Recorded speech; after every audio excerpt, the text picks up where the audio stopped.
Have you ever been too kind for your own good? Think about that relationship that left you confused. That friendship where you gave everything and got nothing back. That partnership where your trust was rewarded with betrayal. In the quiet hours of the night, a question haunts you. How did I let this happen? I was only trying to be good. If that question feels familiar, stop right now and listen. Because what I'm about to tell you might just save you from your next heartbreak. Here's the truth they don't teach you. Your kindness isn't your weakness, but without awareness, it becomes a door left unlocked. Let that sink in for a moment.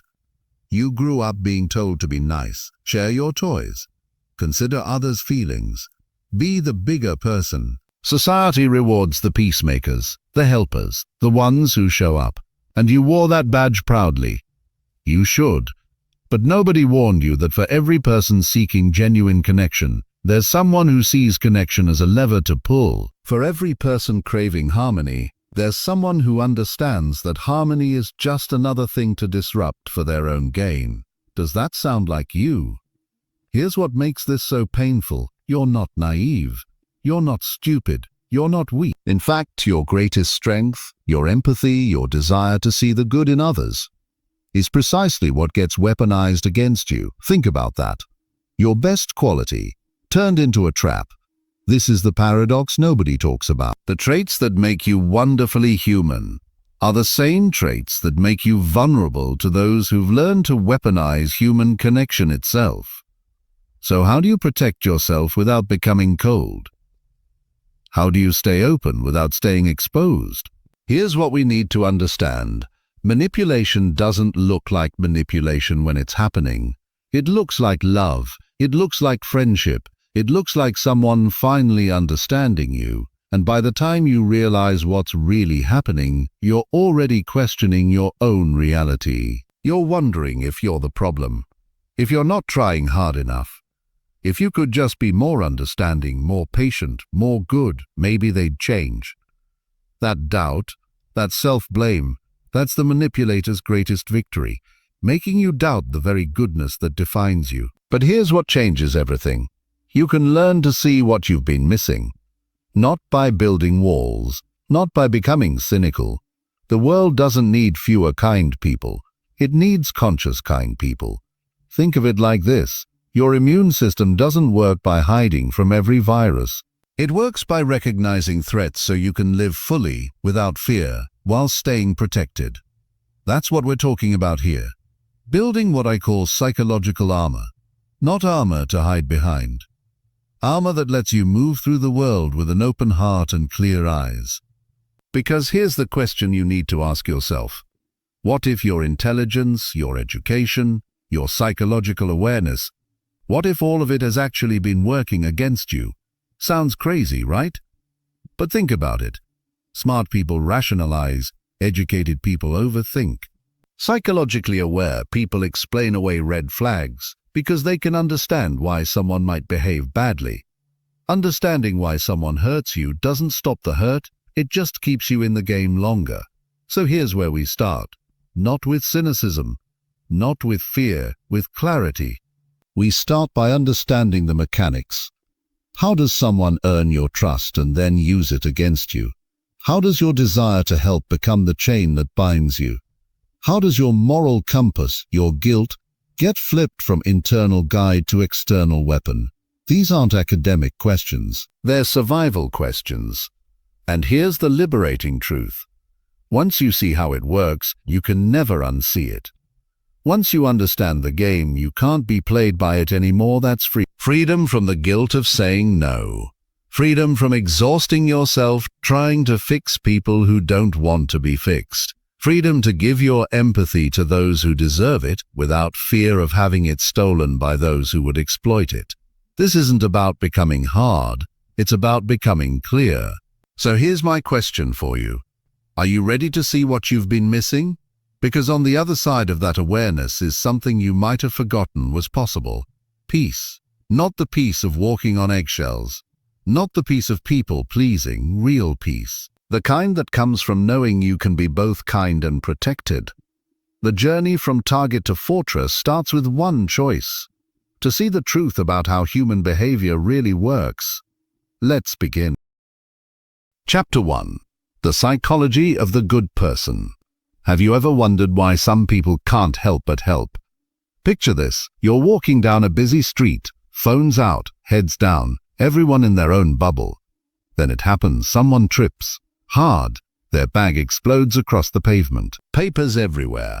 Watch what happens next. Most people keep walking, but a select few, stop immediately. They're kneeling down before they even think about it. They're helping before their brain can ask, should I? Who are these people? They're not the strongest, not the richest, not the smartest.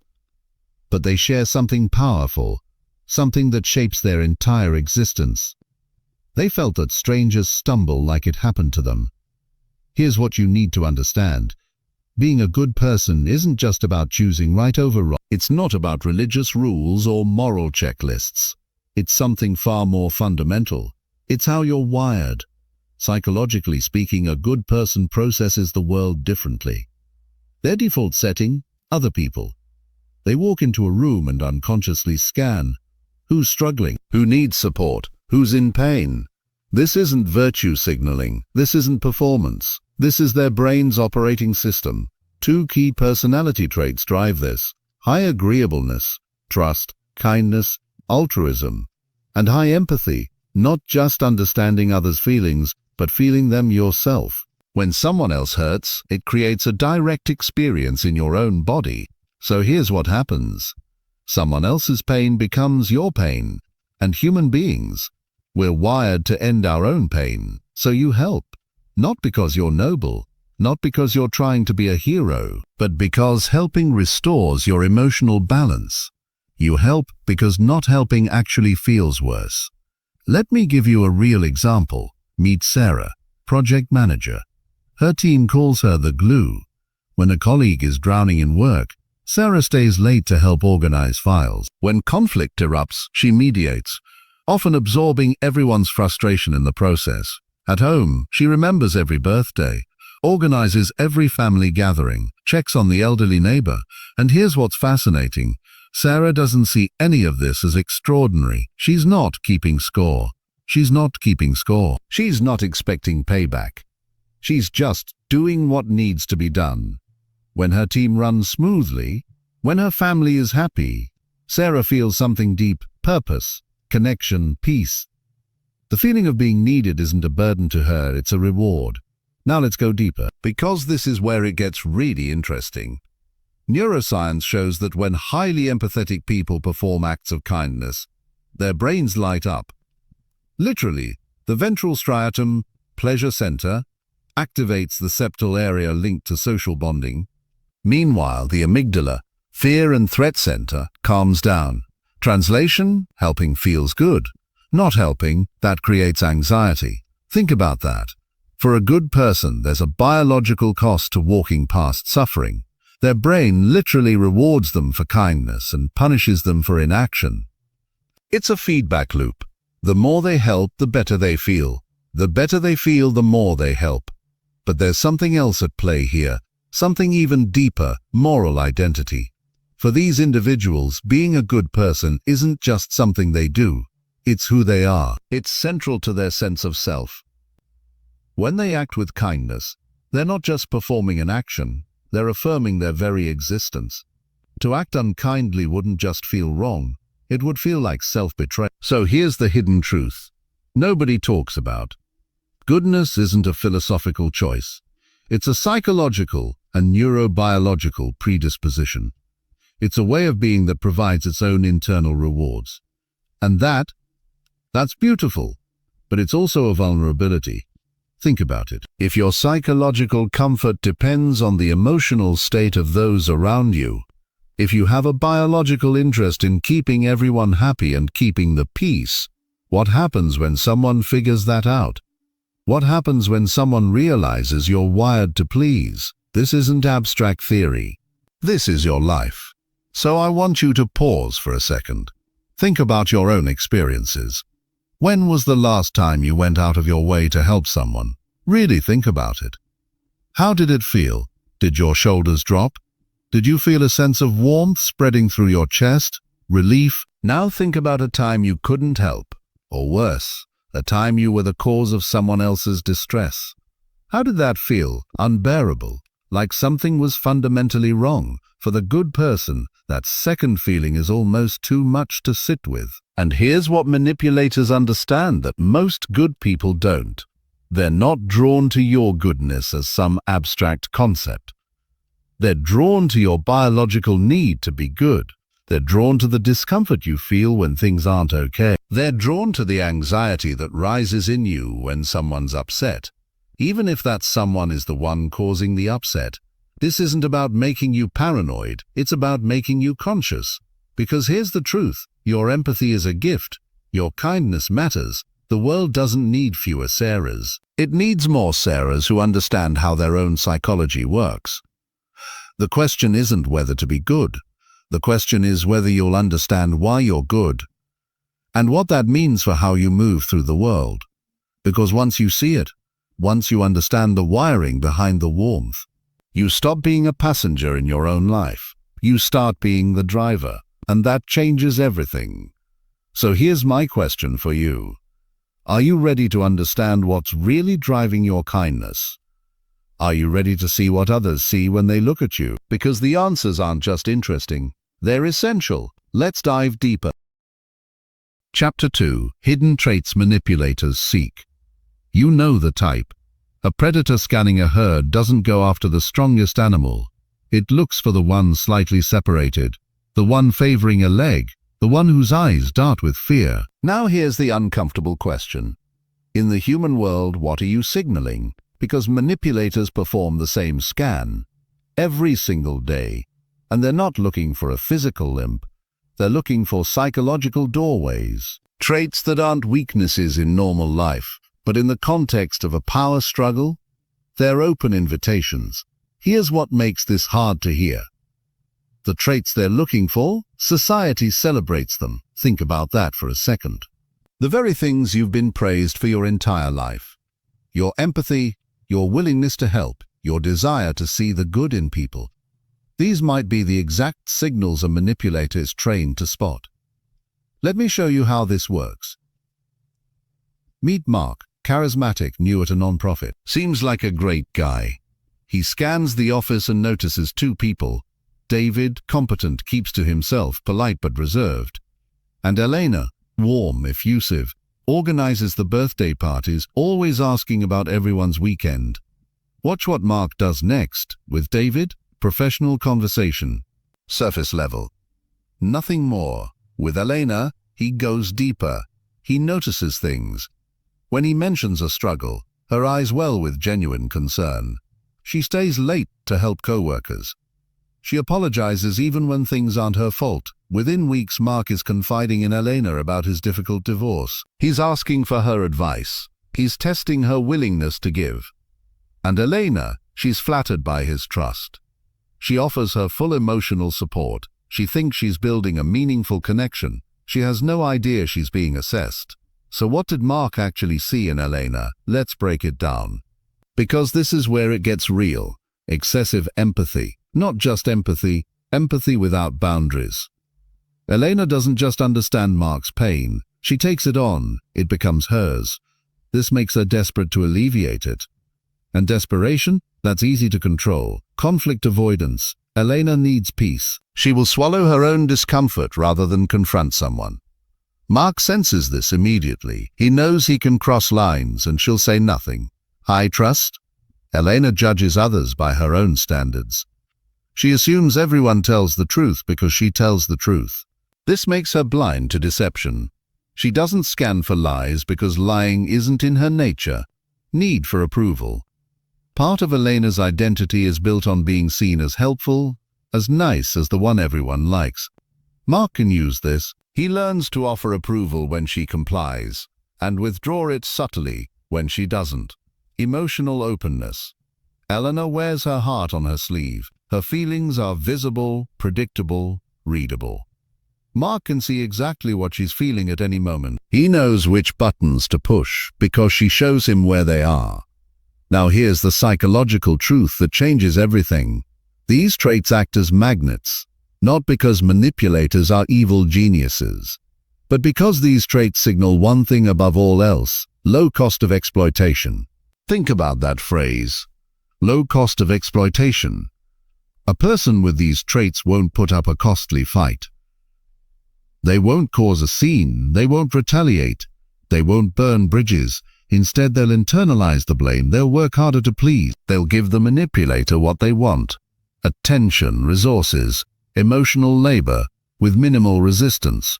Manipulators aren't looking for a challenge, they're looking for a resource. And Elena, with her open heart and agreeable nature, she looks like an abundant and defenseless resource. Does any of this feel familiar? Pause for a second. Look at that list again: excessive empathy, conflict avoidance, high trust, need for approval, emotional openness. Which of these traits resonate with you? Which ones have you been praised for your whole life? You're so understanding. You're so easy to get along with. You always see the best in people. Here's what I need you to understand. This chapter is not an invitation to pathologize your kindness. It's not saying your empathy is a curse. It's not telling you to become hard, suspicious, or closed off. The world doesn't need fewer Elenas. But here's what the world desperately needs: conscious Elenas. Elenas who understand that their beautiful traits exist on a spectrum. On one end, they're the foundation of connection, community, love. On the other end, they're an advertisement of vulnerability. Manipulators see the whole spectrum. They've been studying it their whole lives. The question is, now that you know what they're looking for, what will you let them see?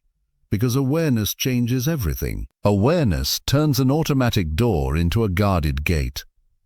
Awareness transforms empathy from a vulnerability into a choice. You don't have to stop being kind. You just have to start being selective. And that selectivity, that's not cruelty, that's wisdom. So here's your challenge for today: not to change who you are, but to simply notice. Notice where you give. Notice why you give.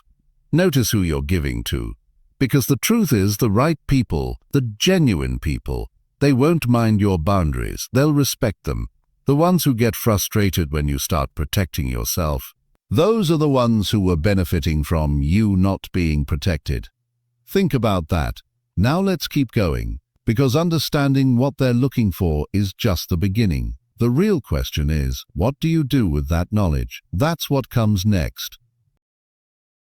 Chapter 3. The Manipulator's Mind.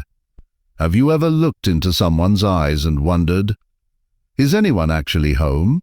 Think about that person who smiled at you, agreed with everything you said, told you exactly what you wanted to hear, the one who made you feel seen, understood, special. What if behind those eyes there was nothing? What if your tears weren't a cause for sympathy, but a sign of victory? I know, that's uncomfortable to even consider, but here's the hard truth.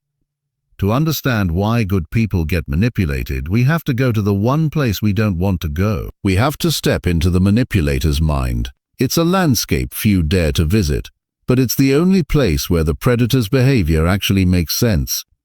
So let's go there, together. Here's what you need to understand first. The manipulator's mind isn't one size fits all, but it's frequently characterized by something psychologists call the dark triad. 3 personality traits that, when they cluster together, create something dangerous: narcissism, Machiavellianism, psychopathy. Now, someone can have one of these traits or a combination, but they all share a core feature: a profound lack of empathy and an instrumental view of other people. What does instrumental view mean?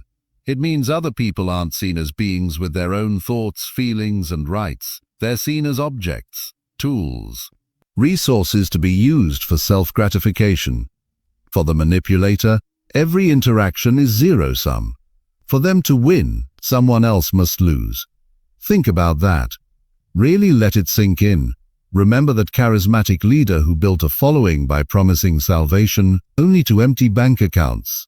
That charming partner who swept someone off their feet isolated them from friends, then slowly began devaluing them. These aren't just bad people making mistakes, they're operating from a fundamentally different psychological framework. Let me give you a specific example. Meet Derek, a politician, highly successful, charismatic, loved by his constituents. Here's what they don't know. Derek doesn't believe in any particular policy. He doesn't have convictions. He believes in one thing only: power. Derek studies his opponents like a biologist studies specimens. He finds their weaknesses, their insecurities, their hidden desires. He builds alliances not on trust, but on mutual need. The moment someone stops being useful, they're gone, no hesitation, no second thought. When Derek helps a constituent, it's not because he cares about their problem. It's because he cares about their vote. Every interaction is a transaction. Every relationship is a move on a chessboard where he is the only player whose king matters. Now here's the question that keeps good people up at night. Why would someone like Derek target someone like you? Why are manipulators drawn to morally good individuals? For the dark triad personality, a good person isn't an inspiration. They're not someone to learn from or admire. They're a utility, a resource to be extracted. 3 reasons. First, predictability. A manipulator needs to control the narrative. And a predictable person, easy to control. When your reactions are consistent, when your values are stable, when you respond to guilt and praise in predictable ways, you're essentially handing them the user manual to your psyche. Second, supply. A narcissist craves something called narcissistic supply. Admiration, validation, attention. It's like oxygen to them. And a good person, you're a generous and willing provider of this supply. You give because that's what you do. You validate because you see the best in people. You admire because you believe everyone has worth. To the manipulator, you're not a person, you're a source. Third, the thrill.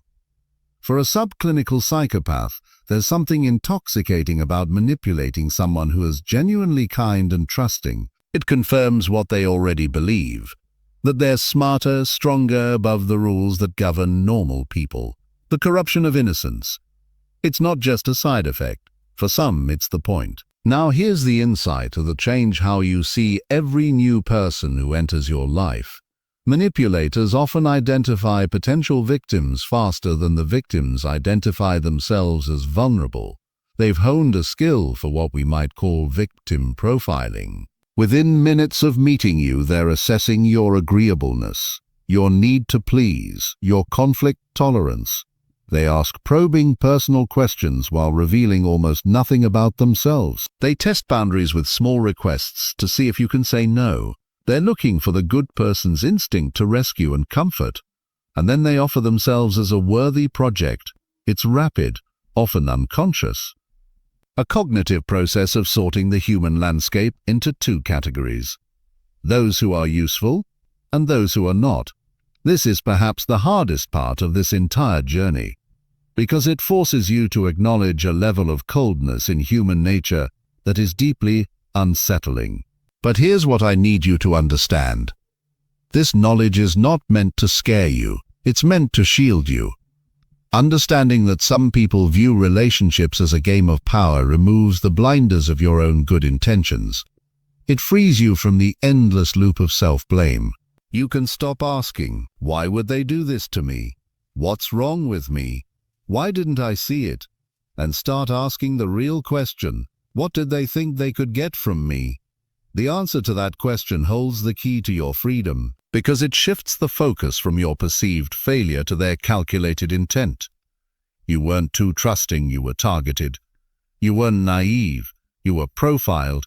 You weren't weak, you were dealing with someone who has spent their entire life learning how to exploit strength. So here's what comes next. Now that you know what's driving them, now that you understand how they see you, what are you going to do with that information? Because awareness without action is just anxiety. The real work begins when you take this understanding and turn it into boundaries, into discernment, into a new way of moving through the world, still kind, still open, but no longer an easy target. That's what we're building here. Not walls, not cynicism, just clarity. And clarity, that's the one thing a manipulator cannot survive. Now let's take this knowledge and go deeper. Because understanding their mind is step one. Protecting yours, that's where the real power lives. Chapter 4. The Trust Trap. Have you ever met someone and thought, finally someone who gets me. Finally someone who speaks my language? They finish your sentences. They have the same weird sense of humor, the same values, the same dreams. When they look at you, you feel seen in a way you've never felt seen before. It feels like magic. It's also very often a trap. Let that sink in for a moment. Psychologists call it love bombing. It's a term that comes from studying cults, but it plays out every single day in one-on-one relationships. And here's how it works. Someone overwhelms you with intense affection, adoration and flattery, not gradually, not over time, all at once. They create an emotional bond so fast, so intense, that you don't have time to think, you don't have time to assess, you don't have time to ask the hard questions. In healthy relationships, trust is built slowly, brick by brick, through consistency, through reliability, through showing up over and over again.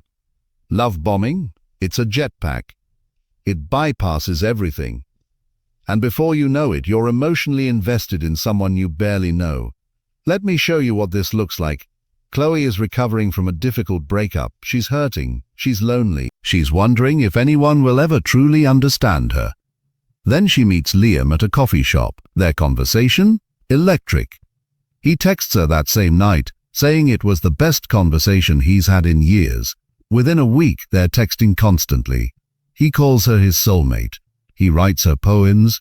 He showers her with small gifts. He tells her he's never felt so understood by anyone, ever. He wants to spend every free moment with her. Chloe, starved for connection and validation, is swept away. She introduces him to her friends, her family. She starts canceling plans to be with him. He becomes the absolute center of her world. She feels like the luckiest woman alive. She has no idea this whirlwind romance is a carefully constructed stage. Here's what Chloe doesn't see. The trust trap works because it exploits the most fundamental human needs there are. The need to belong. The need to be seen. The need to be loved. For a good person, someone who's spent their whole life giving more than they receive, being on the receiving end of this kind of adoration is almost overwhelming. It feels like a reward. Like finally, the universe is paying you back for all those years of being good. But the manipulator's strategy is calculated. Twofold. First, they create a rapid emotional bond by mirroring you. They become a perfect reflection of your personality, your desires, your dreams. You think you've found your other half. In reality, you've found someone who studied you just long enough to become whoever you need them to be. Second, they build credibility. They seem so kind, so generous, so devoted. They position themselves as the one person you can truly trust. And here's the trap. This manufactured credibility becomes the foundation for everything that comes next. When red flags start appearing, and they will, you dismiss them, you rationalize them, you explain them away. Because Liam would never do that, right? This is the hidden danger, believing words over patterns. A manipulator is an expert in the language of intimacy. They can say I love you with perfect conviction. They can promise you the world with tears in their eyes. They can make you believe they'd never hurt you. But words are easy. Words cost nothing. Patterns are hard to fake. Look at the pattern. Is it consistent? Or is it hot and cold? Do their actions match their promises? Or do you find yourself making excuses for the gaps? Here's the truth about love bombing. It's intense, but it's rarely sustainable. The intensity always gives way to something else. Devaluation, criticism, because intensity is not intimacy. Real intimacy is quiet. It's built on mundane Tuesday nights, on keeping small promises, on consistency when no one's watching, on showing up even when the butterflies have settled. Intensity is a performance, and the curtain always falls. So I need you to do something uncomfortable. I need you to reflect on your own relationships, past or present. Can you identify a time when you felt an almost instant, overwhelming connection with someone? How quickly did they move to make you feel special? How quickly did they start talking about soulmates, about destiny, about how no one has ever understood them like you do? How did they react when you tried to slow things down? When you wanted to maintain your other friendships, your other connections? Here's what I want you to understand. Learning to be suspicious of intensity is not about becoming cynical. It's not about closing your heart. It's about giving yourself something precious, time and space. Time to see if a person's pattern of behavior matches their beautiful words. Space to listen to your own doubts instead of being rushed past them. The right person will respect your pace. They'll understand when you want to take things slowly. They'll encourage you to maintain your friendships, your independence, your life. The manipulator, they'll rush you. They'll make you feel guilty for wanting space. They'll frame your caution as a lack of trust, a failure to love, a betrayal of the special connection you share. Pay attention to who respects your pace and who tries to rush you past your own doubts. Because that rush, that's not love. That's a trap. And now that you know what to look for, you'll never fall for it the same way again. The question isn't whether you'll ever feel that magic again. The question is whether you'll know the difference between genuine connection and a performance. That difference? It could save you years of your life. So here's your next step. Start paying attention to patterns, not promises. Start trusting consistency, not intensity. Start noticing who respects your no before you even have to say it. Because the right person won't need to rush you. They'll be grateful just to walk beside you. Now let's keep going. Because understanding the trap is one thing. Knowing how to respond when you're already in one, that's where real freedom begins. Chapter 5. The Guilt Weapon. Have you ever said no to someone and immediately felt like you'd done something wrong? Not just uncomfortable, not just awkward, but genuinely wrong. Like you'd betrayed something fundamental. Your stomach drops, your mind races. You start rehearsing texts in your head, explaining yourself, apologizing, making it right. Here's what you need to understand. That feeling, it might not be yours. Of all the weapons in a manipulator's arsenal, guilt is the most devastating when aimed at a good person. It's a psychological scalpel, designed to cut through the defenses of a kind heart with surgical precision. And here's the painful truth. Guilt doesn't work on someone who doesn't care. It only works on people who care too much. The manipulator doesn't create your guilt. They don't have to. They just find it. They locate that tender place inside you, the place that desperately wants to be good, to be helpful, to be loved, and they learn to press. With perfect precision. Psychologists call this emotional blackmail. It's a term coined by therapist Susan Forward, and it describes something insidious when people close to us threaten, directly or indirectly, to punish us if we don't give them what they want. The blackmailer knows something crucial. They know you value the relationship, they know you fear losing it, and they exploit that fear. The formula is simple. Watch for it. If you don't do this for me, then you will suffer the consequences of my anger, my withdrawal, my sadness. And you will feel responsible for every bit of it. They take your empathy and turn it against you. Let me show you how this actually plays out. Carlos has a friend named Ben. Ben is perpetually in crisis. He calls late at night, needing to vent. He asks for money, promising to pay it back. He needs rides to the airport at 5 a.m. Carlos is a naturally helpful person. He always says yes, even when it's inconvenient, even when he's exhausted. Then one day, something shifts. Carlos is drained. Ben asks for another loan, and Carlos gently says no. He can't do it this time. Watch what happens next. Ben doesn't shout. He doesn't argue. His face just falls. He sighs, looks at the floor, and then, quietly, almost gently, he says, "I understand. I just thought you, of all people, would be there for me when I really needed you. My own family turned their backs on me." I guess I was wrong to think you were different. He leaves without another word. Carlos is left reeling, flooded with a shame so deep it feels physical. His chest tightens, his mind spins. Within minutes he's texting Ben, apologizing, offering the money. Carlos has just been expertly manipulated. Now let's break down what actually happened here, because this is where everything clicks. The guilt weapon works because it hijacks your moral identity, your sense of who you are. Carlos's entire sense of self is built on being a reliable, caring friend. It's central to how he sees himself. It's what makes him feel like a good person. Ben's words didn't just say no to a request. They attacked Carlos's core identity. They implied he was selfish, uncaring, just like all the other people who had abandoned Ben. This attack on his identity is far more painful than any argument. It's not about the money anymore, it's about who Carlos believes himself to be. Here's the tactic. The manipulator makes you feel selfish for setting a boundary. In a healthy dynamic, boundaries are respected. They're understood as a form of self-care, a way of protecting your energy so you can show up fully. In a manipulative dynamic, boundaries are reframed as an act of aggression. Listen for these phrases. If you loved me, you would do this. After everything I've done for you, this is how you repay me.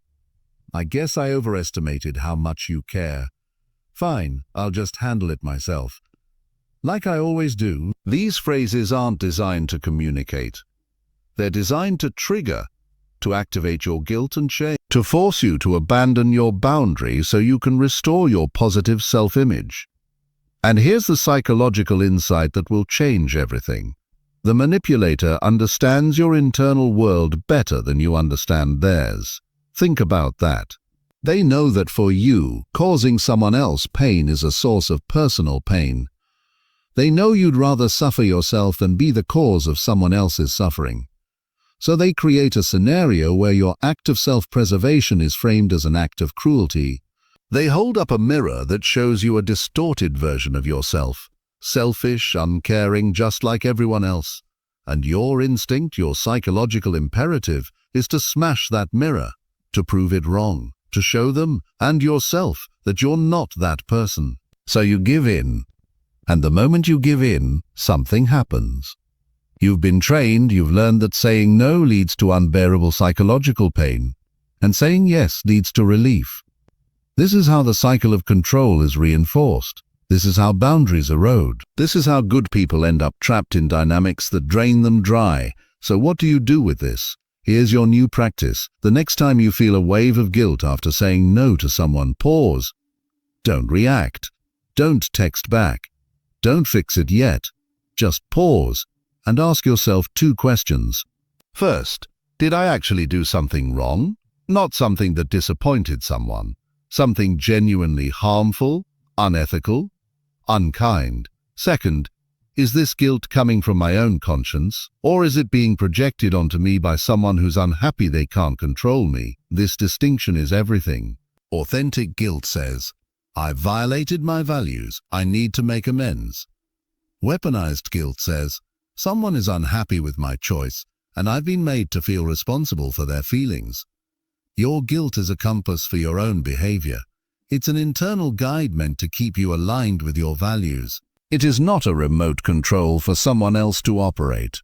The moment you reclaim that distinction, something shifts. You stop automatically absorbing the disappointment of others. You start asking, is this mine to carry? And here's what you'll discover. Most of it isn't. The guilt you've been carrying, the weight of other people's expectations, their disappointments, their crises, a lot of it was never yours to hold. So here's your challenge for today. Notice, just notice. When guilt rises, ask where it's coming from. Is it your conscience speaking or someone else's expectations? The answer will set you free. Not from caring, not from being good, but from being controlled by the very thing that makes you good. That's not hardness, that's wisdom. Now let's keep going, because understanding the weapon is step 1. Building the immunity, that's where your real power lives. Chapter 6. The Savior Complex. Have you ever believed you could save someone? Not just help them, not just support them, actually save them. Love them enough, care enough, sacrifice enough that eventually, finally, they'd become whole. If you have, you're not alone. This story is woven into everything we're taught. From fairy tales to blockbuster movies, we absorb the message, love conquers all. With enough patience, enough devotion, enough of you, you can heal anyone. It's a beautiful story. It's also a trap. For some people, being the healer isn't just something they do, it's who they are. It's their mission, their purpose, their reason for being. And here's what nobody tells you. Manipulators are perfectly designed to exploit this. Psychologists call it the savior complex, or the white knight syndrome. It's when someone feels a compulsive need to save people by fixing their problems. And here's what's hard to hear. It's often rooted in your own need to feel valuable, powerful, needed. Your self-worth becomes tangled up in someone else's dependency on you. You're drawn to people who are troubled, addicted, emotionally unstable. Not in spite of these flaws, but because of them. Because their flaws give you purpose. Let me show you what this looks like. Meet Maya. She's a successful therapist, smart, compassionate, skilled at helping others heal. Then she meets Alex. He's a charming artist, struggles with anxiety, has a history of tumultuous relationships. He tells her something that lands deep in her chest. You're the only one who truly understands me. You're the only one who can calm my storms. Maya is all in. She throws herself into the relationship. She uses her professional skills to help him, staying up late to talk him through panic attacks. She manages his schedule, pays for his art supplies when money runs low, makes excuses for his erratic behavior to her friends. And here's the thing, she feels a deep sense of purpose. She's his anchor, his healer. The more chaotic his life becomes, the more indispensable she feels. She doesn't realize what's actually happening. Her help is enabling his instability. And his need for her isn't love, it's dependency. Now let's break this down, because this dynamic is one of the most common traps for good people. The savior complex and the manipulator are a perfect, toxic match. Think about it. The manipulator needs a constant source of attention, resources, and emotional labor. The savior needs someone perpetually in need of saving. The manipulator presents themselves as a project. The wounded bird, the misunderstood genius, they dangle the promise of transformation. If only I had someone who truly believed in me, I could be whole. For the savior, this is irresistible.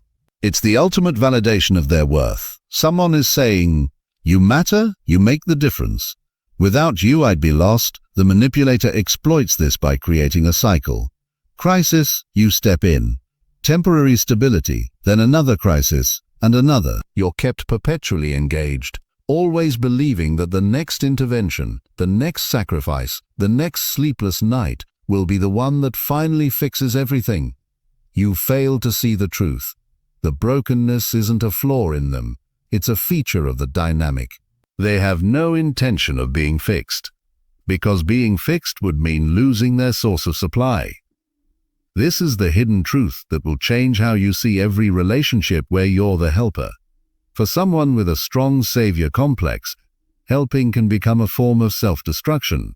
The line between compassion and codependency blurs. Then it vanishes. Your identity becomes so tied to rescuing that you can't imagine a relationship that doesn't require it. You mistake intensity for intimacy, crisis for connection, need for love. Here's the hard question you need to ask yourself. Would I still feel valuable in a relationship with a calm, stable, emotionally healthy person? If the answer is no, or if the thought feels vaguely boring, vaguely empty, you may be trapped. Because here's the truth, you cannot save someone who is invested in drowning. A person who truly wants help will meet you halfway. They will do their own work. They will not make their well-being your full-time job. When helping consistently requires you to sacrifice your mental health, your finances, your other relationships, it's no longer help. It's a hostage situation. Let that sink in. You are not a bad person for wanting to help. You're not wrong for having a big heart. The world needs people like you. But the world also needs you to understand the difference between someone who needs a hand and someone who needs to borrow your entire body, between someone going through a hard time and someone whose identity depends on you always being there to fix it, between partnership and rescue mission. True, healthy love is not a rescue mission. It's a partnership between two whole people who choose to walk together, not one carrying the other, not one healing the other, walking together. So here's your practice for today. Look at your relationships, past or present. Ask yourself, am I in this because I'm genuinely loved and valued, or because I'm needed? Is this partnership or is this a project? Do they want to grow with you, or do they just want you to keep holding them up? The answers might be uncomfortable, but discomfort is the price of clarity, and clarity is the price of freedom. You were not put on this earth to be consumed by someone else's chaos. You were put here to live a full life, to love and be loved, to grow and help others grow. That starts with being honest about where you're actually needed and where you're just being used. Now let's keep going, because understanding the savior complex is one thing. Building the strength to walk away from someone who needs you, that's where real liberation begins. Chapter 7. Gaslighting and Reality Distortion. Have you ever been absolutely certain of something, only to have someone make you doubt your own mind? Let me paint a picture for you. Imagine you're painting a room a soft, calming blue. You step away for a moment, and when you come back, something feels off. The paint looks different, slightly. You can't quite put your finger on it, but it's not the same blue you started with. You mention it to your partner who was in the room the whole time.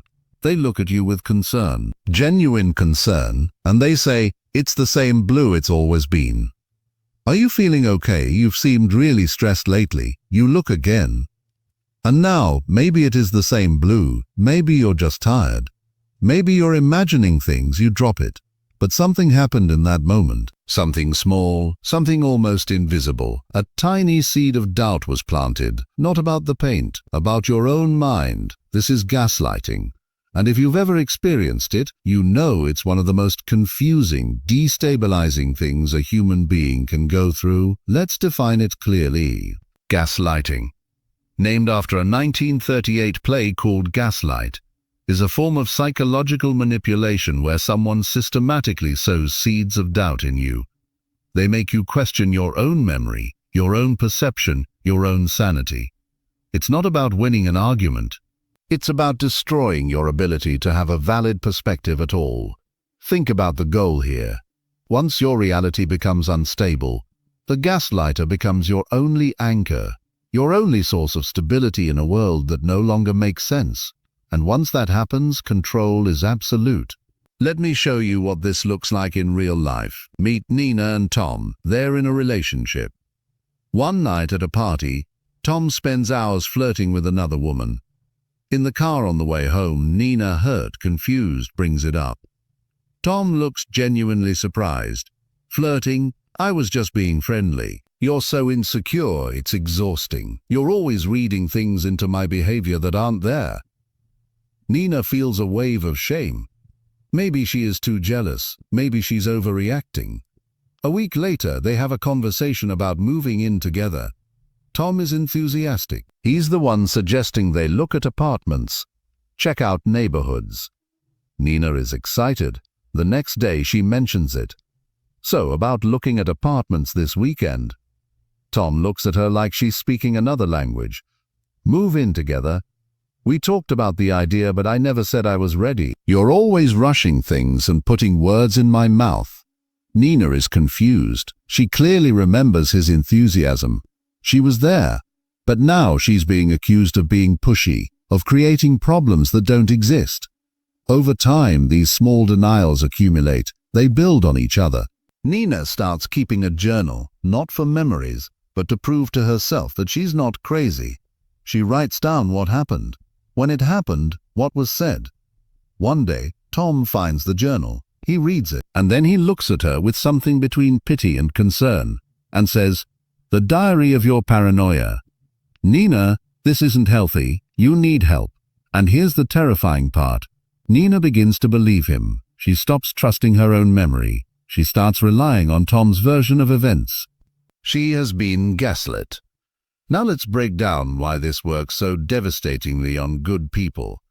It's because your default mode is self-doubt. Think about it. You're conditioned to consider the possibility that you're wrong, that you're being too sensitive, that you're the one causing problems. When someone offers a confident, calm denial of your experience, your instinct is to think, well, they seem so sure, I must be mistaken. The manipulator exploits this humility, this willingness to question yourself, this desire to be fair, to see the other person's perspective. The process is gradual, almost imperceptible. It starts with small denial. That's not what happened. Then it escalates to withholding, pretending not to understand what you're talking about, then countering, questioning your memory directly, then trivializing, making your feelings seem unimportant, dramatic, overly sensitive, then forgetting, outright denying that promises were ever made, conversations ever happened. Each step is small. Each denial seems plausible on its own, but the cumulative effect is devastating. You end up in a state of profound emotional disorientation. You feel like you're walking on quicksand. You lose confidence in your ability to make decisions, to trust your gut, to know what's real. You start second-guessing everything. And here's the psychological insight that will change how you understand this. The ultimate goal of gaslighting isn't just to win arguments. It's to achieve what psychologists call epistemic closure. The manipulator wants to become the sole arbiter of your reality, the one who defines what's true and what's false. Once they achieve this, control is absolute.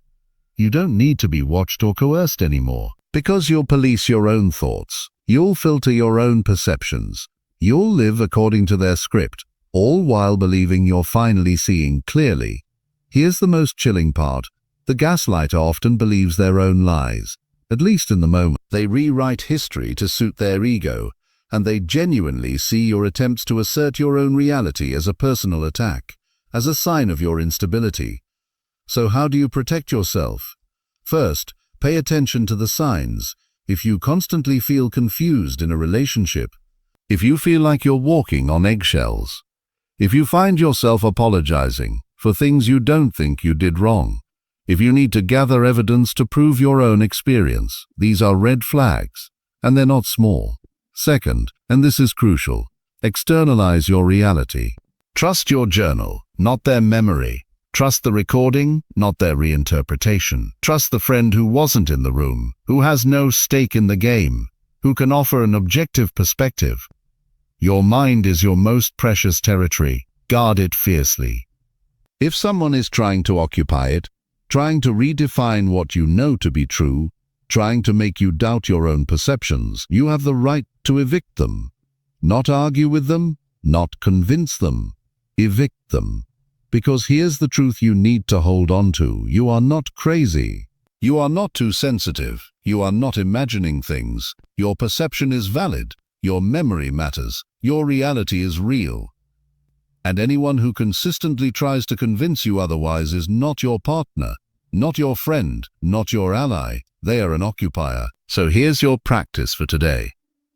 Start trusting yourself again. Start small. Notice when you doubt your own memory and ask, is this doubt coming from my own uncertainty or from someone else's confident denial? Keep a record if you need to. Write things down. Check with trusted outsiders. And most importantly, give yourself permission to trust what you know. Because the moment you stop questioning your own mind is the moment you take back your power. Now let's keep going. Because recognizing gaslighting is step one. Rebuilding the trust in yourself that was eroded. That's where true freedom begins. Chapter 8. The Fear of Conflict. Have you ever stayed silent when everything inside you wanted to speak? Your heart races, your palms sweat, your mind goes blank. Someone says something unfair, something hurtful, something that crosses a line, and the words get stuck in your throat, so you smile. You nod, you let it pass. And later alone you replay it in your head. Why didn't I say something? Why couldn't I defend myself? If this sounds familiar, I need you to hear something important. This isn't weakness. This is your nervous system doing exactly what it was designed to do. It perceives conflict as a threat, not just to your safety, but to something even more precious, your connection with others. For many kind people, the very thought of confrontation feels like a physical threat. And here's what makes it so confusing. The people who exploit this know exactly what they're doing. Let's understand why. This pattern is called conflict avoidance. It's when you go to extreme lengths to prevent or postpone any disagreement, any tension, any difficult conversation. It's driven by two powerful forces: a high need for social harmony and a deep-seated fear of rejection or abandonment. For the conflict-avoidant person, a disagreement doesn't feel like a normal part of relationships. It feels like the beginning of the end. Like one wrong word could shatter everything. Deep down, you operate under an unconscious belief: if we fight, we will break. So silence feels like survival. Appeasement feels like safety. Swallowing your truth feels like the price of keeping the people you love. But here's what you need to see. Let me give you an example. James is at a family dinner. His brother-in-law Frank is there, and Frank, as usual, makes a condescending comment about James's career. Still at that dead-end job, James. When are you going to get a real career? James feels it immediately, a hot flash of anger. A surge of hurt. His instinct screams, say something, defend yourself, tell him that's rude and uncalled for. But the words catch in his throat. He looks around the table. Everyone is smiling, eating, enjoying themselves. His wife is laughing at something across the table. He doesn't want to cause a scene. He doesn't want to make anyone uncomfortable. So he forces a tight smile and says nothing. Later, his wife asks him, "Why do you let Frank talk to you like that?" James says, "It's not worth the fight. He's not going to change. I'm just keeping the peace for your mom's sake." But here's the truth. The peace James is keeping is a lie. Inside, he's seething. Inside, resentment is building like plaque in an artery, silent, invisible, but slowly cutting off the flow of something vital. And Frank just learned something powerful. He learned that there are no consequences for his behavior. He learned he can push further, and next time he will. Let that sink in. Every time you let a slight pass, you are not keeping the peace. You are training the manipulator. You are teaching them exactly how far they can go. You are showing them that you will absorb their disrespect without resistance. You are handing them a map to your boundaries, or rather, to the complete absence of them. The cost of keeping the peace at any price is astronomically high. It costs you your self-respect. It costs you your voice. It costs you your authentic self, because you're constantly performing a version of you that doesn't rock the boat. And here's the cruel irony. The conflict you fear will destroy the relationship. It becomes inevitable, because resentment doesn't disappear. It goes underground, it grows roots, it festers, and one day, over something trivial, a dish left in the sink, a tone of voice, you explode. Everyone is confused. They look at you like you're the unstable. The conflict you spent months, years avoiding finally happens. And somehow, you're the one blamed for it. This is the hidden truth. Avoidance is not conflict resolution. It's conflict deferral. You're just kicking the can down the road where it will eventually trip you. So what's the solution? Assertive communication, not aggression, not attacking, not fighting, just stating your truth. Assertiveness is the calm, clear, respectful expression of your needs, feelings, and boundaries. It sounds like, "Frank, when you make comments about my job, I feel hurt and disrespected. I need you to stop." That's it. No yelling, no name-calling, no drama. Just a simple, honest statement of your experience. And here's what makes this powerful. The reaction to your assertiveness is a filter. It tells you everything you need to know. A healthy person will pause. They might look uncomfortable, but they'll process it. They might even apologize. They'll adjust their behavior because they value the relationship. A manipulator, they'll escalate. They'll gaslight you. They'll say you're too sensitive, can't take a joke, always causing drama. They'll play the victim. They'll make you regret speaking up. Their reaction tells you who they are. And that information? It's gold, because now you know. Now you can stop wondering, stop second-guessing, stop hoping they'll change. Now you can make decisions based on reality, not on the story you've been telling yourself about who they might be. So I want you to reframe how you think about conflict. Stop seeing it as a fire to be put out at all costs. Start seeing it as a conversation about a fire. Hey, something is burning over here. Can we work together to put it out?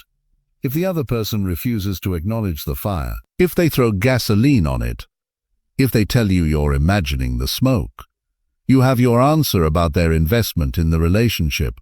Learning to tolerate the temporary discomfort of confrontation is the price of admission for long-term authentic relationships. The temporary peace of avoidance, that's a prison. The brief storm of assertion, that's the path to freedom. So here's your practice for today. Start small. Find a low-stakes situation where something bothers you, and practice saying it calmly, clearly, without apology. Notice how it feels. Notice how people respond. Notice who respects your voice and who tries to shut it down. Your voice matters. Your truth matters. You have a right to exist in relationships without absorbing disrespect. And the people who truly belong in your life, they won't punish you for speaking. They'll thank you for trusting them enough to be real. Now let's keep going. Because learning to speak is step one. Learning who deserves to hear your voice. That's where real power lives. Chapter 9. The Slow Manipulation Process. Have you ever had a feeling that something was off, but you couldn't quite name it? Not a big thing, not a dramatic event. Just a slow, creeping sense that things aren't what they used to be. That you're doing more, giving more, sacrificing more than you ever intended. And you don't know exactly when it started.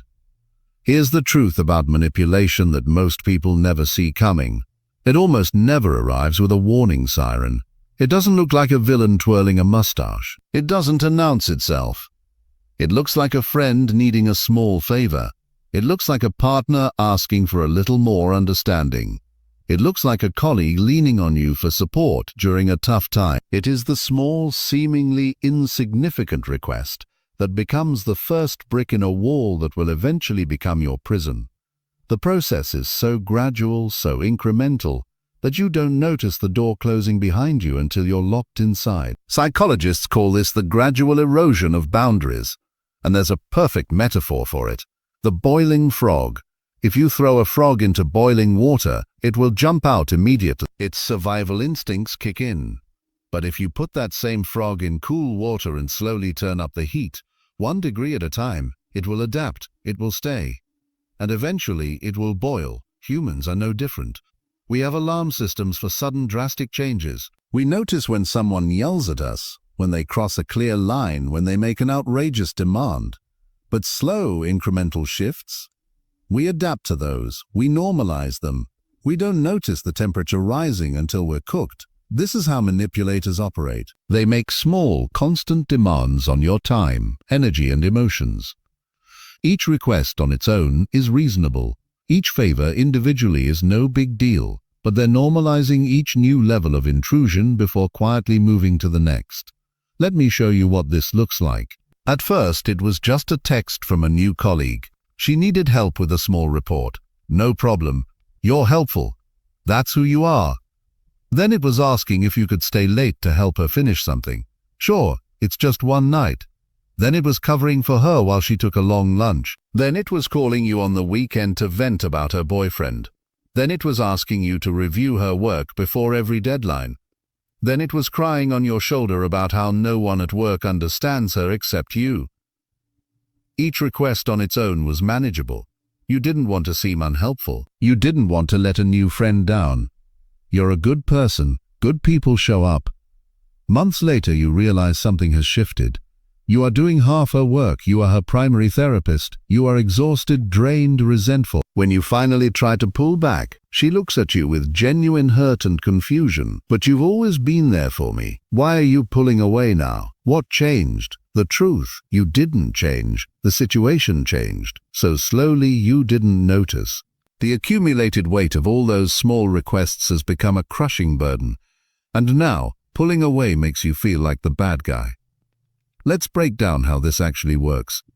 Because once you see the stages, you can never unsee them. Stage 1. The grooming phase. This is where they build trust.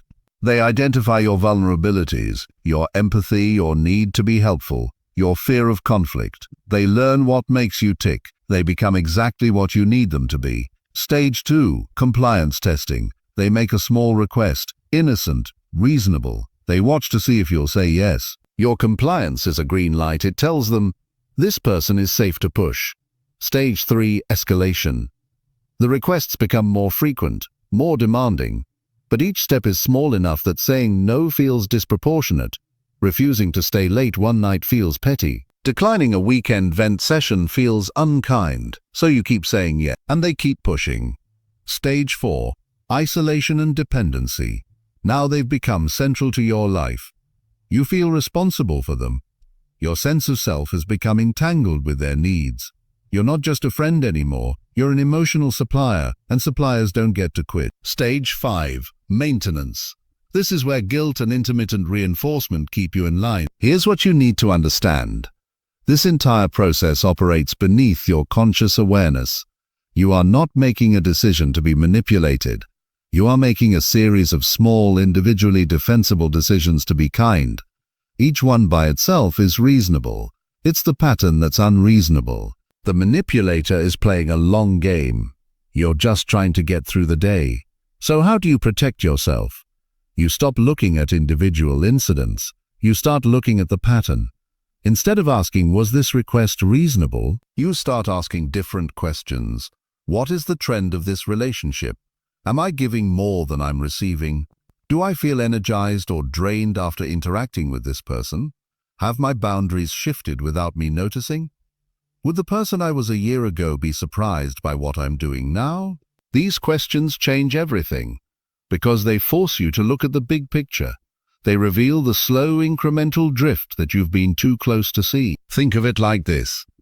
A ship captain who only looks at the water directly in front of the bow will miss the slow, gradual turn that leads his ship onto the rocks.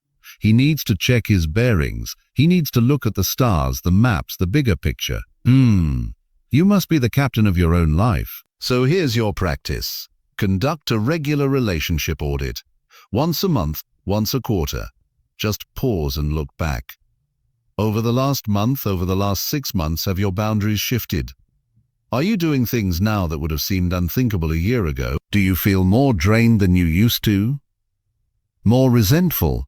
More trapped? If the water feels warmer than it used to, it's time to check the temperature. And here's the liberating truth: it is never too late to jump out of the pot. No matter how long you've been in this dynamic, no matter how many small requests have piled up, no matter how guilty you feel about pulling back, you always have the right to say, this is too much. I need to reclaim my life. The people who genuinely care about you will understand. They might need time to adjust, but they'll respect your boundaries. The ones who fight you, the ones who guilt you, shame you, make you feel like you're destroying everything. They're not responding to a boundary, they're responding to the loss of control. And that response, that's all the confirmation you need. So take a look at your relationships today. Not the individual interactions, the patterns, the trends, the slow, cumulative weight. If something feels heavy, it probably is, and you have permission to set it down. Now let's keep going. Because recognizing the slow manipulation process is step 1. Rebuilding your boundaries and reclaiming your life, that's where real freedom begins. Chapter 10. Why intelligence doesn't protect you. Have you ever looked back at a toxic relationship and asked yourself, how did I not see it? I'm smart. I read people well. I have a good career. How could I have been so blind? If you've asked that question, I need you to hear something that might sting at first. Your intelligence didn't fail you. It was never the problem. But here's what's unsettling. Your intelligence might have actually made you more vulnerable. Let that sink in for a moment. We have this cultural assumption that smart people can't be manipulated. That if you're educated, if you're successful, if you're good at reading people, you're somehow immune. It's a comforting belief. It's also completely wrong. Here's what's really happening. Cognitive intelligence, your IQ, Your ability to process information, solve problems, think logically. That's one thing. Emotional vulnerability. Your susceptibility to being influenced by others' emotional states and your own unmet emotional needs. That's something else entirely. Think of it this way. A high IQ can help you build a bridge, but it cannot protect you from the desire to cross it. When a manipulator appeals to your emotions, your need for love, your fear of abandonment, your desire to be needed, your IQ doesn't protect you. It becomes a tool for rationalizing that emotional pull. It gets hijacked. Let me show you what this looks like. Meet Dr. Anya Sharma. She's a brilliant neurosurgeon, top of her field. Respected for her precision, her logic, her ability to make split-second decisions that save lives. She meets David at a conference. He's charming, captivating, an aspiring entrepreneur with a revolutionary idea. He tells her she's the most brilliant woman he's ever met. Her clarity of thought inspires him. She feels seen in a way she hasn't felt in years. Soon David starts borrowing money just to keep his business afloat. Just until the next investor comes through. He has elaborate explanations for every delay. And here's where it gets interesting. Anya, using her highly trained analytical mind, examines his business plans. They're full of jargon, complex concepts, things she doesn't fully understand. But she assumes her lack of business knowledge is the barrier. She rationalizes, he's just a dreamer, not a details person. When friends express concern, she intellectually dismantles their arguments. She points to his potential, his vision. She builds elaborate cases for why they're wrong and she's right. She is using her brilliant mind not to see the truth, but to construct an elaborate justification for ignoring every red flag. This is how intelligence becomes a liability. Let's break down why this happens. First, intelligent people are skilled at overthinking and rationalizing. When your gut screams danger, your brain kicks in with a dozen sophisticated reasons why that feeling is wrong. You can construct elaborate narratives to explain away toxic behavior. He's distant because he's under so much pressure. She's critical because she has high standards, and that's why she's so successful. He's not manipulative. He's just passionate and misunderstood. You become your own worst enemy, talking yourself out of your own intuition with increasingly complex justifications. Second, there's an illusion of understanding. Intelligent people believe that if they can understand why someone is toxic, maybe a difficult childhood, maybe past trauma, maybe deep insecurity, they're somehow protected from the toxicity. This is a fatal error. Understanding the cause of a hurricane does not prevent you from being swept away by it. You can have complete psychological insight into a manipulator's motivations and still be devastated by their behavior. Insight is not immunity. Third, your brain treats emotional needs like problems to be solved. Love, belonging, validation. These aren't logical problems. You can't reason your way to feeling secure. You can't think your way out of longing to be seen. A manipulator doesn't attack your logic. They bypass it entirely. They go straight for the need. They don't try to convince you with a bad argument. They make you feel special, seen, needed. And then your intelligence. Think about that. The very thing you're proudest of, the thing that got you where you are, can be turned against you without you even noticing. So what do? How do you protect yourself when your own mind is working against you? Here's your practice. The next time you find yourself creating complex rationales for someone's poor behavior, stop. Just stop. Silence the internal lawyer, the one building cases, finding evidence, constructing arguments. Shut it down. And ask yourself a much simpler question. A question your intelligence can't answer with more thinking. Ask, how do I feel when I'm with this person? Not what do I think about them. Not what's their backstory, not what's their potential.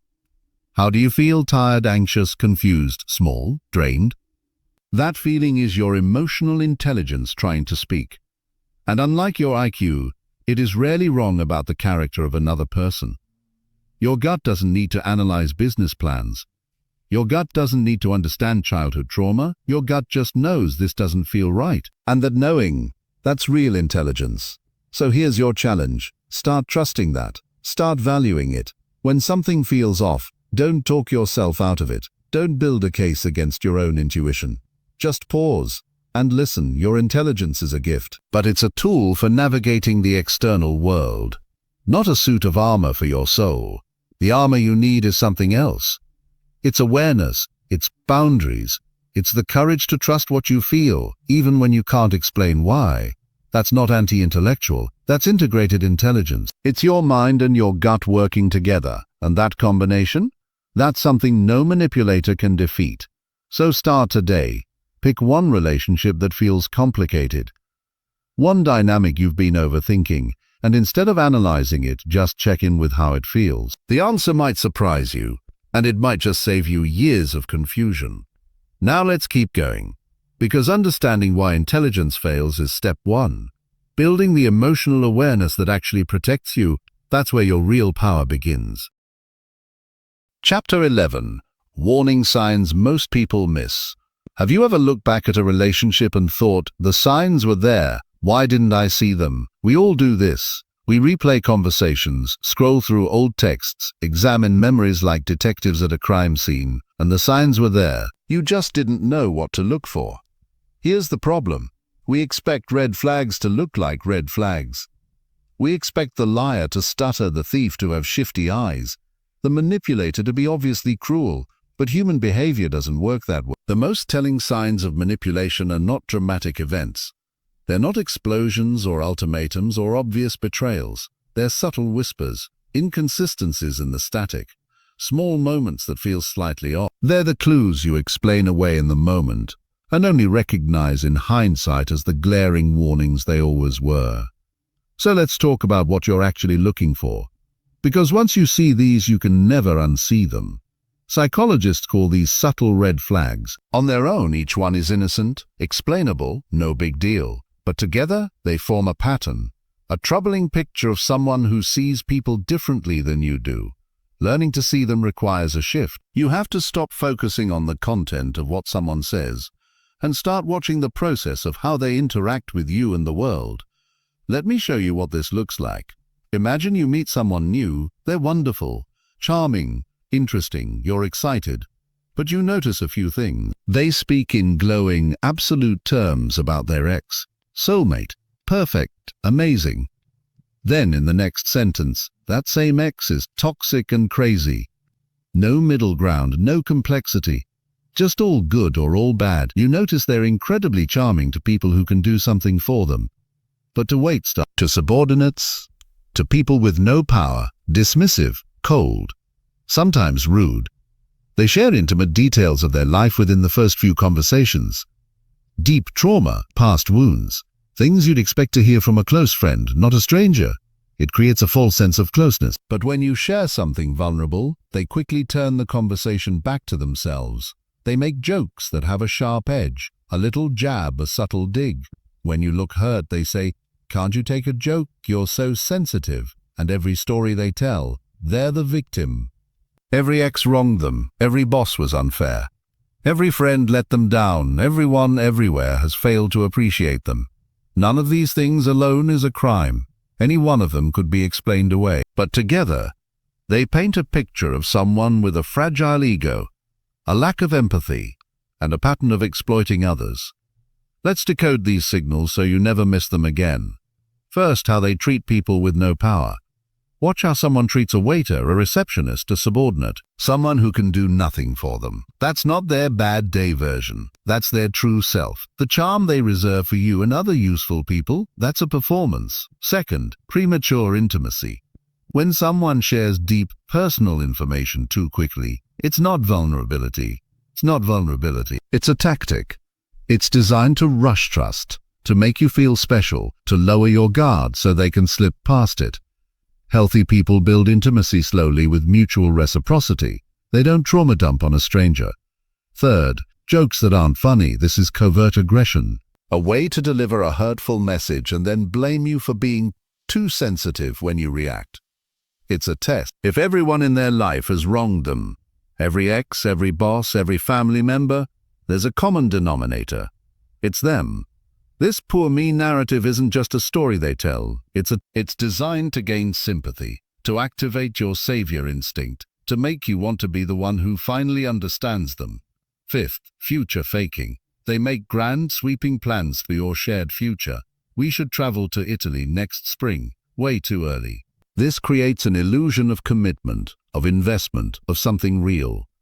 It makes you feel bonded to them, more attached than you actually are. And later, when those plans don't materialize, you're left confused, wondering what happened. Here's why these signs are so easy to miss. They're non-linear. We're taught to look for linear cause and effect. If someone lies, they're a liar. If someone steals, they're a thief. Simple.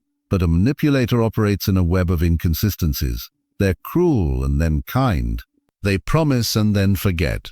They pull you close and then push you away. This creates confusion. Deep, disorienting confusion. And in that confusion, you stop trying to figure out the pattern. You start trying harder to get back to the good version of them. You tell yourself, if I can just get them back to how they were last week, if I can just be more understanding, if I can just fix this. Here's the truth you need to hear. The good version and the bad version are the same person. The inconsistency is the pattern. Your goal is not to make sense of them. It's to see that the sense doesn't add up. It's to recognize that you're spending more energy trying to understand someone than they're spending trying to be consistent. So how do you start seeing these signs in real time? You shift your attention. Stop focusing on what people say. Start paying attention to how they make you feel. Do you feel relaxed around them? Or do you feel like you're performing? Do you feel heard? Or do you feel like an audience? Do you feel clear? Or do you feel confused? Your intuition is a data-gathering system that operates below conscious thought. It's picking up on these subtle inconsistencies long before your logical mind catches on. That feeling of something being off, that's not paranoia, that's intelligence. The problem is we've been trained to ignore it, to rationalize it away, to explain it with generous interpretations. They didn't mean it like that. They're just having a bad day, they've been through so much. I'm probably overthinking it. Stop. When something feels off, don't immediately rationalize it. Sit with it. Give it space. Ask it what it's trying to tell you. That off feeling is often the first whisper of a truth your conscious mind is not yet ready to hear. Listen to it, because here's what I can promise you. The people who respect you won't require you to ignore your intuition. They won't force you to explain away inconsistencies. They won't make you feel confused about where you stand. The ones who do, they're showing you who they are, early, subtly, before the trap snaps shut. And now you know what to look for.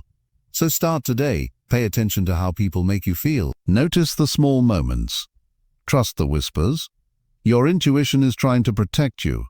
It's time to start listening. Now let's keep going. Because recognizing the signs is step one. Knowing what to do when you see them, that's where your real power lives. Chapter 12. Psychological armor. What if you could keep your kindness without losing yourself? Think about that for a moment. What if you could stay open, caring and empathetic, but never again feel like a target? What if your goodness stopped being a vulnerability and became your greatest strength instead? We've covered a lot of ground together. We've mapped the manipulator's mind. We've dissected the vulnerabilities that good people carry. We've looked at the warning signs, the slow erosion, the guilt weapons, the reality distortion. But now we arrive at the question that matters most. What do we do with all of this? How do we move forward without becoming cynical, without building walls so high that nothing good can get in, without losing the very thing that makes us who we are? The answer lies in something I call psychological armor. And here's what you need to understand right from the start. This is not a suit of heavy metal that isolates you from the world. It's not about becoming cold, closed off, or suspicious of everyone.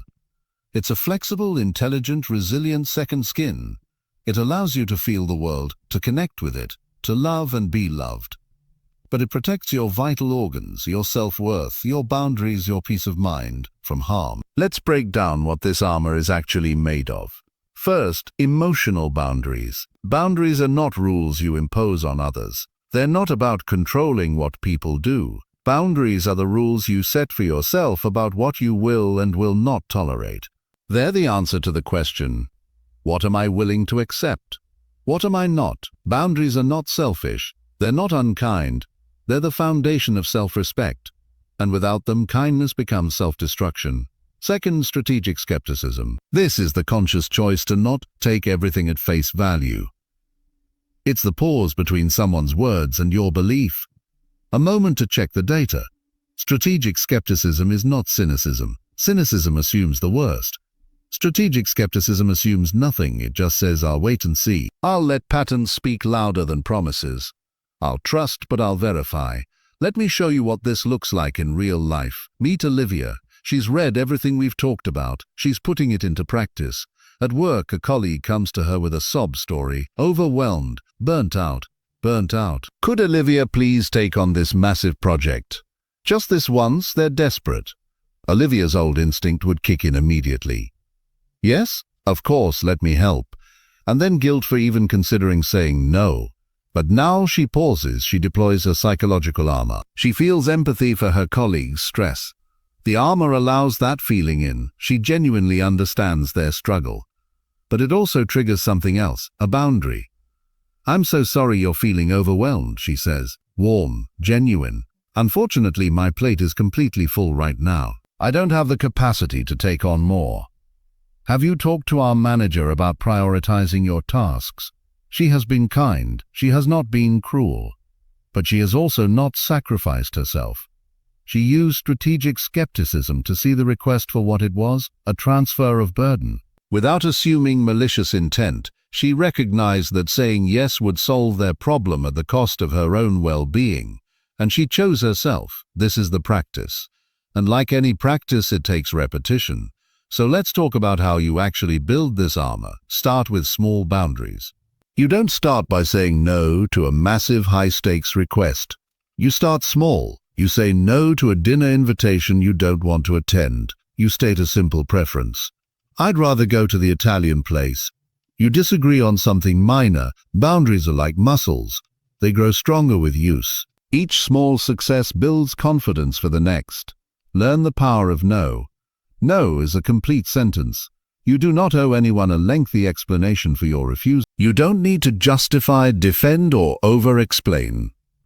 Explanations give manipulators an opening. They give them something to argue with, something to pick apart. A simple polite "that doesn't work for me" is a fortress wall. Practice strategic skepticism. When someone makes a grandiose claim, verify it. When someone makes a promise, watch for the pattern, not the words.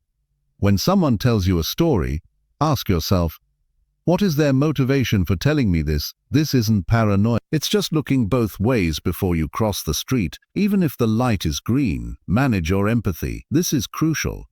You can have empathy for someone without taking on their emotional burden. You can say, I can see you're in a lot of pain, while mentally adding, and I am not qualified or obligated to be your therapist. You can feel compassion without becoming a rescuer. You can care without carrying. This is compassion with detachment, and it's a skill you can learn. Now here's the psychological insight that changes everything. The goal of psychological armor is not to make you invulnerable to hurt. That's impossible. You will still feel pain. You will still be disappointed. You will still sometimes trust the wrong person. The goal is to become anti-fragile. An anti-fragile system is one that actually gets stronger when exposed to stressors. Think of a muscle. When you lift weights, you're literally tearing muscle fibers, but if you rest and recover, they grow back stronger. Each time you successfully set a boundary, your confidence grows. Each time your strategic skepticism saves you from a bad situation, your trust in your own judgment deepens. Each time you manage your empathy without losing it, you become more skilled at loving without losing yourself. You're not just protecting your kindness, you're forging it into tempered steel. And here's the truth that so many people miss. Strength and kindness are not opposites. The world didn't need fewer kind people. It needed kind people who could also be strong. Kind people who could say no. Kind people who could set boundaries. Kind people who could love without being consumed. True kindness. Informed by wisdom, protected by boundaries, guided by self-respect, is the most powerful force there is. Imagine your kindness is a beautiful garden. Before you left the gate open, anyone could wander in. Anyone could trample the flowers, anyone could take whatever they wanted. And you wondered why your garden was always damaged, always depleted, always struggling to survive. Building psychological armor is not about locking the gate and letting the garden die. It's not about posting keep out signs and turning away everyone. It's about building a sturdy fence with a gate you control. You get to decide who enters. You get to show your garden to the world.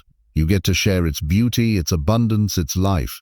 But you no longer let the world destroy it. This is your right, this is your power, and it starts today. Start small, set one boundary, say one no. Trust one gut feeling that something is off. Listen to one whisper your intuition has been trying to send. Your garden is beautiful. It deserves protection. And you are the only one who can protect. So here's your question to carry forward. What's one small boundary you can set today? Not next week. Not when you're ready. Today. Because every journey to freedom starts with a single step. And you've already taken so many just by getting here. Now take the next one. Let's go build something beautiful. Chapter 13. Breaking free from manipulative relationships. Have you ever realized you're trapped, but felt completely powerless to leave? Not because there's a physical lock on the door, not because someone's holding you hostage, but because the person who hurt you is also the person you love. The person who drained you is also the person who made you feel alive. The person who lied to you is also the person you've invested years in, and somehow, leaving feels like betrayal. If this is you, I need you to hear something. You are not weak. You are not crazy. You are caught in one of the most powerful psychological forces known to human beings. It's called a trauma bond, and understanding it is the first step to breaking free. Let's start with the hard truth. Breaking free from a manipulative relationship is not like walking out a door. It's more like escaping a gravitational field. It requires a force of will so powerful it can overcome the pull of dependency, guilt, and a carefully constructed false reality. So let's talk about what you're actually up against. A trauma bond is the attachment that forms between a victim and an abuser in a cycle of abuse. It's created by something called intermittent reinforcement, an unpredictable mix of reward and punishment. Love bombing 1 week, coldness the next. Apologies and affection, then devaluation and criticism. Kindness that makes you hope, followed by cruelty that makes you try harder. This cycle creates an addictive bond. It's the same psychological mechanism that makes gambling so compelling. You keep pulling the lever because every once in a while you win. Every once in a while the good version of them shows up. And you tell yourself, see, they do love me. It can be like this again. So you stay, you try harder, you sacrifice more, waiting for the next win. Let me show you what this looks like. Michael has been with his partner Jenna for 5 years. He's exhausted, isolated from his friends, walking on eggshells every single day. He knows the relationship is toxic. He's read articles, talked to a therapist, even packed a bag once. But when he tried to leave, Jenna broke down. She wasn't angry, she was devastated. She sobbed, apologized for everything, told him he was the only good thing in her life, promised to change. She was the woman he fell in love with. The relief Michael felt was overwhelming. The love, the hope. He stayed. The good Jenna lasted a week. Then the old patterns returned. And Michael was right back where he started, except now he felt even more trapped. This is the trauma bond. Michael isn't weak. He's addicted to the hope. He's confusing the intensity of her crisis with the depth of her love, and his freedom feels like a betrayal, not just of her, but of all the years he invested. If this resonates, here's what you need to know about breaking free. It's a process, and it's not linear, but it is possible. Stage 1, recognition. You must fully accept that the relationship is manipulative, not partially, not sometimes, not they have potential. You have to stop hoping for who they could be and accept who they actually are. This is the hardest step because hope is what's kept you going. Hope is the drug. And letting go of hope feels like dying. But you have to ask yourself, based on their behavior, not their promises, based on the pattern, not the exceptions, who is this person and will they ever fundamentally change? The answer, if you're honest, is already inside you. Stage 2, decision. Once you recognize the truth, you have to make a firm, non-negotiable decision to leave. And this decision has to be made for yourself, not against them. Frame it as a choice for your life, for your sanity, for the person you used to be before this relationship took everything. Write it down. Read it out loud, make it real, because when the pull comes, and it will, you'll need something solid to hold on to. Stage 3, no contact. This is the most critical and most difficult phase. You cannot heal from a trauma bond while remaining in contact with the source of the trauma. Think about it like this. You cannot recover from a burn while holding the flame. You cannot heal a wound while someone keeps reopening it. The manipulator will use any contact to pull you back in. Promises, guilt, threats, tears. They'll say everything you've been waiting to hear. And in that moment, your addiction will scream at you to go back. No contact means blocking them on every phone, social media, email. It means refusing any communication. If you absolutely must have contact, if you share children, for example, keep it strictly factual, impersonal, businesslike. No explanations, no final conversations, no closure discussions. Which brings us to the most important insight of all. Stage 4, the truth about closure. You do not owe your manipulator closure. That desire for one final conversation. The one where they finally understand your pain, finally acknowledge what they did, finally give you the apology you deserve. That's a trap. They will use that conversation to manipulate you one last time.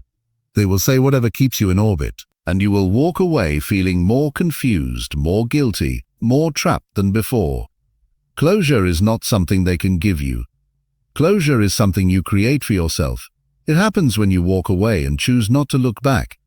It happens when you stop asking why and start asking what now. It happens when you accept that the relationship you thought you had was largely an illusion. Mourn the illusion, grieve the dream. But do not go back to the person who created it. Stage 5, rebuilding. This is the time for self-care, for therapy, for reconnecting with the parts of yourself that were lost.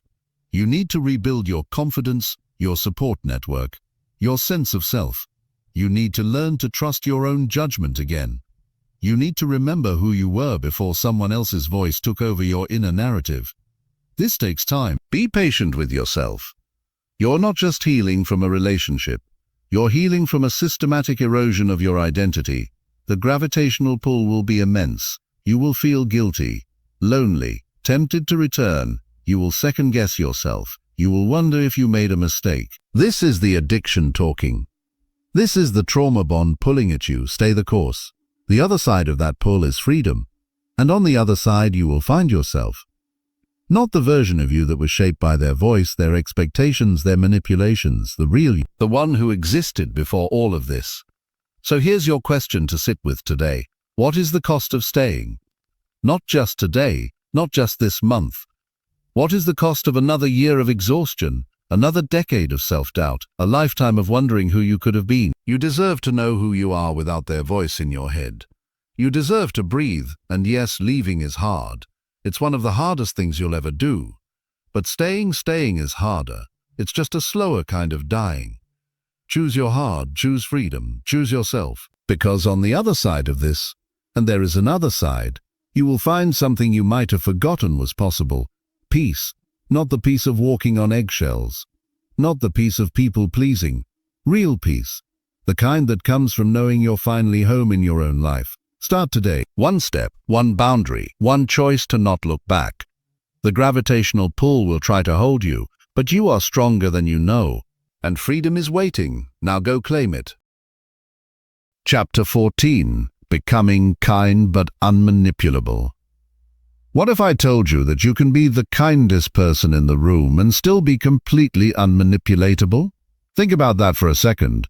We've been conditioned to believe that kindness and strength are opposites, that to protect yourself, you have to harden, that to avoid being used, you have to close yourself off. But what if that's wrong? What if the goal isn't to become less kind, but to become strategically kind? Welcome to the final destination of our journey together. And I want you to know something right from the start. This is not a place of hardness. This is not a place of cynicism. This is a place of profound integration. It's where your heart remains open, your empathy remains active, but your mind is clear, your boundaries are unshakable, and your kindness becomes something no one can take from you.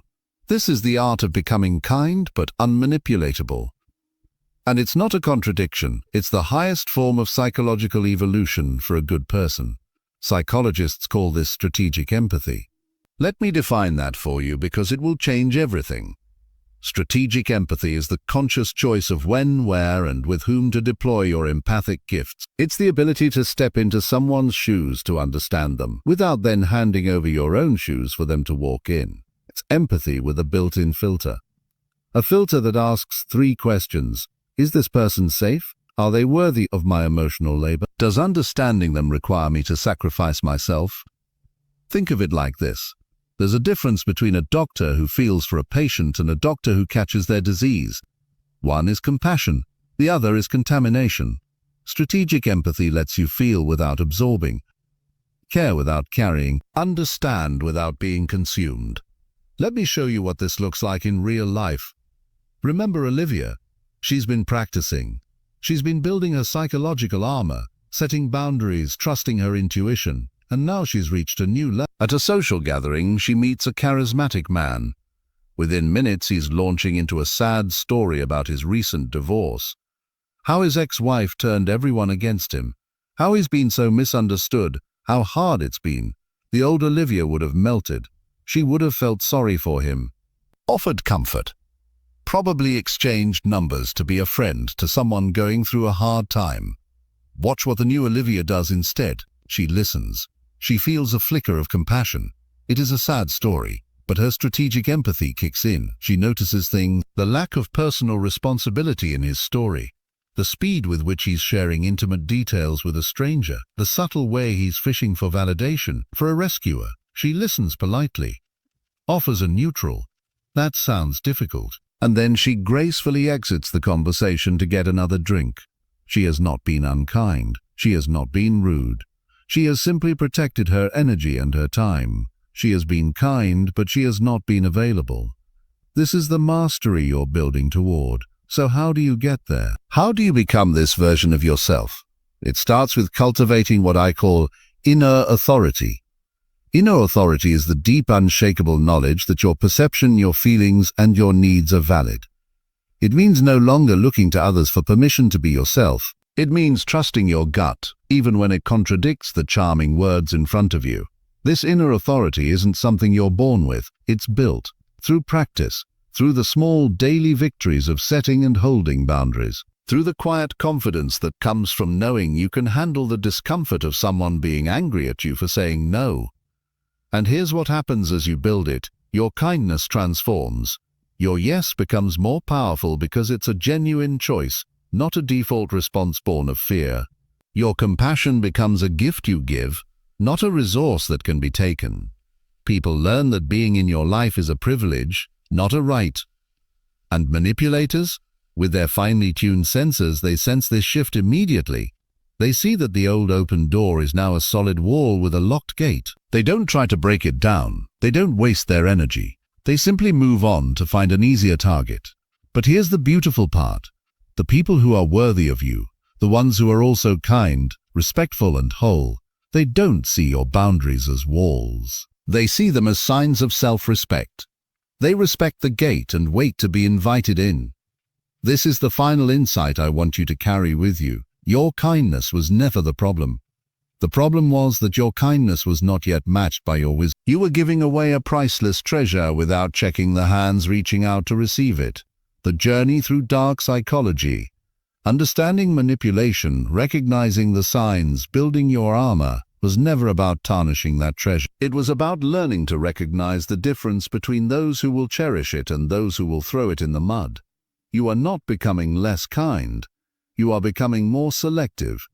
And in that selectivity, your kindness finds its true power and its true purpose. So let me leave you with this. You are not a vending machine for emotional support, where others can insert guilt and receive compliance. You are not an unlimited resource to be drawn upon until you're empty. You are a human being with a finite amount of energy, time, and love. It is not selfish to be the guardian of your own soul. It is essential. Imagine a world where all the kind people learn to protect their light, rather than letting it be dimmed by those who feed on it. That world would be brighter, not darker. That world would have more love, not less. Your task now is to be one of those lights. Warm, visible, but impossible to extinguish. Go into the world with your heart open and your eyes clear. Give your kindness freely, but not to everyone. Give it to those who have earned it, who respect it, who cherish it. And never ever apologize for protecting what's yours. You've done the work. You've walked through the uncomfortable truths. You've built the awareness. Now go live the life you deserve. One where you're still you, still good, still kind, still loving, but no longer a target. That's not hardness, that's wisdom, and you've earned it. Conclusion. The evolution of a good person.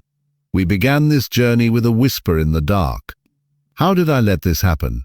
Now we end it with clarity, understanding, and a set of tools to navigate the shadows. We have walked through the manipulator's mind, explored the vulnerable territories of our own, and discovered how trust can be a trap, guilt a weapon, and love a cage. It was a difficult journey, but a necessary one. The evolution of a good person is not a straight line from innocence to cynicism. It is a spiral. You return to your core self, your empathy, your kindness, your desire for connection.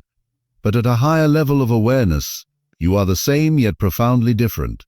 You have seen darkness, and you have chosen to remain in the light, carrying your torch. Your kindness is no longer naive. It is conscious, deliberate strength. The painful lessons, the relationships that drained you, the moments you lost yourself in someone else's story. These are not scars. They are wisdom etched into your soul.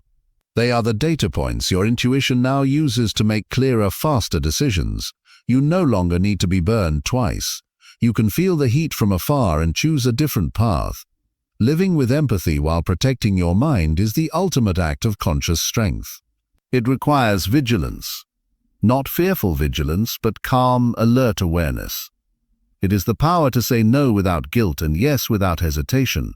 It is the freedom of knowing that you are the author of your own life. No one else holds the pen. Manipulators will always exist. They are part of the human ecosystem, like predators in the wild. But you are no longer their prey. You have evolved. You have built your armor, sharpened your awareness, and reclaimed your power. The world still needs your kindness, your empathy, your light. But now you give it on your own terms, to those worthy of it, and withhold it from those who would misuse it. This is not a retreat from goodness, it is the fulfillment of it. You have become someone manipulators cannot control. You have become someone you can be proud of. The trap is behind you. The path ahead is yours. Walk it with an open heart and clear eyes. And now, if this message resonated with you, do this.